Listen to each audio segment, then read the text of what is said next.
Assalamualaikum warahmatullahi wabarakatuh. Perkenalkan, saya Muhammad Syakir, mahasiswa dari Prodi Sejarah Peradaban Islam semester 4.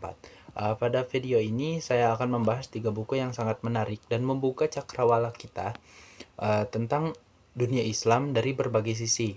Nah, ada 3 buku karya dari Dr. Asep Ahmad Hidayat atau biasa yang dikenal oleh mahasiswanya sebagai Abah, dengan judul yang pertama ini ada buku Sejarah Kawasan Dunia Islam.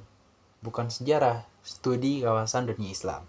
Oke, kita lanjut. Buku kedua ada Sejarah Sosial Muslim Minoritas Etnis Melayu di Nusantara. Yang selanjutnya adalah Sejarah Tasawuf dan Tarekat. Oke. Masing-masing dari buku ini itu punya fokus yang berbeda-beda tapi saling melengkapi. Oke, ada yang bahas tentang wilayah dan peta dunia Islam, ada yang cerita soal perjuangan umat Islam yang hidup sebagai minoritas, dan ada juga yang mengulik sisi dalam tentang ruh Islam, yaitu tasawuf dan tarekat. Oke, kita lanjut saja ke buku yang pertama. Ini ada Studi Kawasan Dunia Islam. Oke, dalam buku ini kita diajarkan supaya kalau ngomongin Islam itu jangan cuma lihat dari satu tempatnya saja, misalnya Arab doang. Nah, Islam itu tersebar di mana-mana, ada di Asia Tenggara, ada di Afrika, ada di Eropa, bahkan sampai ke Amerika. Nah, pendekatan yang dipakai untuk memahami ini itu disebut studi kawasan. Artinya, kita mempelajari suatu wilayah secara utuh dari sejarahnya, dari budaya, dari politik, bahkan sampai keyakinan agamanya. Nah, di awal buku ini Abah sudah cerita bahwa pendekatan studi kawasan ini itu muncul sejak zaman Perang Dingin. Nah, waktu negara besar seperti Amerika dan Uni Soviet itu rebutan pengaruh, tapi sekarang pendekatannya itu udah dipakai buat banyak hal, termasuk mengkaji dunia Islam. Oke, Islam itu sendiri ternyata nggak seragam.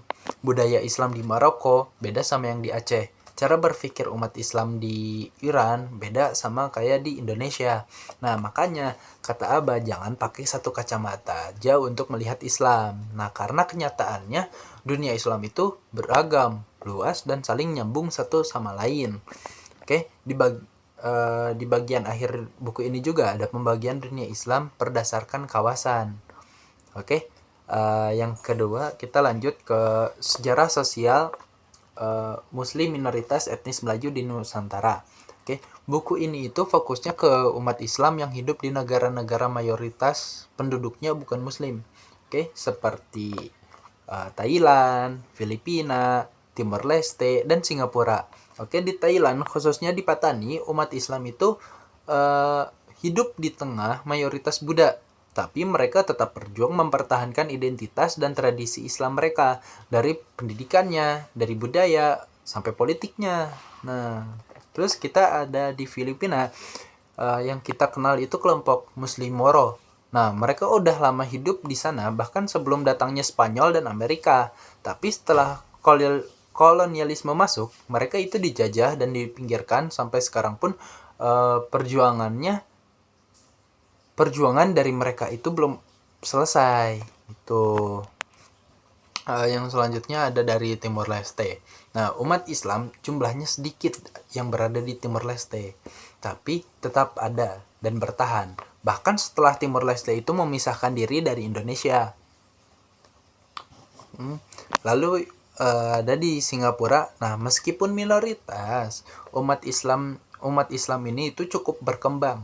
Mereka punya masjid, sekolah, dan lembaga dakwah yang aktif dan diakui oleh pemerintah. Intinya dari buku ini itu kita belajar bahwa walaupun jadi minoritas, umat Islam tetap bisa kuat dan berkontribusi asal solid dan terus beradaptasi pada lingkungannya. Oke. Selanjutnya kita masuk ke buku Sejarah Tasawuf dan Tarekat. Nah, di buku ini yang buku ketiga ini beda lagi. Fokusnya ini buku ke tasawuf, yaitu ajaran Islam yang mengutamakan penyucian hati, cinta kepada Allah, dan hidup sederhana. Nah, bisa dibilang tasawuf itu semacam ruh dalam Islam. Oke. Nah, di awal buku itu dijelasin di sini. Di awal buku ini dijelasin apa itu tasawuf, bedanya sama tarekat, dan siapa saja tokoh-tokohnya. Misalnya dalam tasawuf itu ada Hasan Al-Basri yang dikenal sebagai Bapak Sufi. Oke, ada Rabi'ah Al-Adawiyah, sufi perempuan yang cinta banget sama Allah. Terus ada Ibnu Arabi, Al-Ghazali, bahkan banyak yang lainnya yang menggabungkan pemikiran filsafat dan ketuhanan. Nah, yang paling menarik dari buku ini juga ini tuh membahas perkembangan tasawuf yang berada di Nusantara. Nah, misalnya para tokoh-tokohnya seperti Hamzah Fasuri dan Nuruddin Al-Raniri dari Aceh. Nah, terus ada Syekh Yusuf Al-Makassari dari Sulawesi. Terus ada Abdul Somad Al-Palimbani, ada Nafis Al-Banjari dari Sumatera dan Kalimantan. Nah, selain itu, ada banyak sekali tarekat yang berkembang di Indonesia, seperti ada Qadiriyah, ada Naksabandiyah, ada Tikien, atau Tikien itu ada tarekat Qadiriyah Naksabandiyah. Nah, jadi penggabungan dari Qadiriyah dan Naksabandiyah. Nah, gitu. Terus ada Tijaniyah, ada Idrisiyah. Nah, yang ternyata bukan cuman ngajarin zikir, tapi juga ikut aktif dalam perjuangan kemerdekaan. Nah, terutama yang berada di Garut dan Tasikmalaya. Oke. Jadi tasawuf itu bukan cuman soal ibadah, diam di pojok, tapi juga tentang peran sosial dan budaya, bahkan hingga ke politik-politiknya. Gitu. Nah, jadi kalau dijadiin satu dari ketiga buku ini, nah, ketiga buku ini itu ngajarin kita tentang luasnya Islam, baik dari sisi wilayah, dalam studi kawasan, dari sisi perjuangan umat minoritas dalam muslim minoritas Nusantara, maupun dari sisi ruh atau jiwa Islam yang paling dalam. Nah, dari sejarah tasawuf dan tarekat, gitu. Abah juga menulis ketiganya dengan semangat membuka cakrawala baru. Nah, bahkan Islam bukan hanya satu warna saja. Ia hidup di berbagai budaya, dijalankan oleh banyak model masyarakat, dan berkembang dalam dinamika sejarah yang beda-beda. Gitu ya. Nah, saya pribadi itu merasa tercerahkan setelah membaca ketiga buku ini. Dan semoga teman-teman semua juga bisa mendapat gambaran yang lebih luas dan mendalam tentang Islam dari sudut pandang kawasan, perjuangan sosial, dan spiritualisme. Oke, terima kasih sudah menyimak. Wassalamualaikum warahmatullahi wabarakatuh.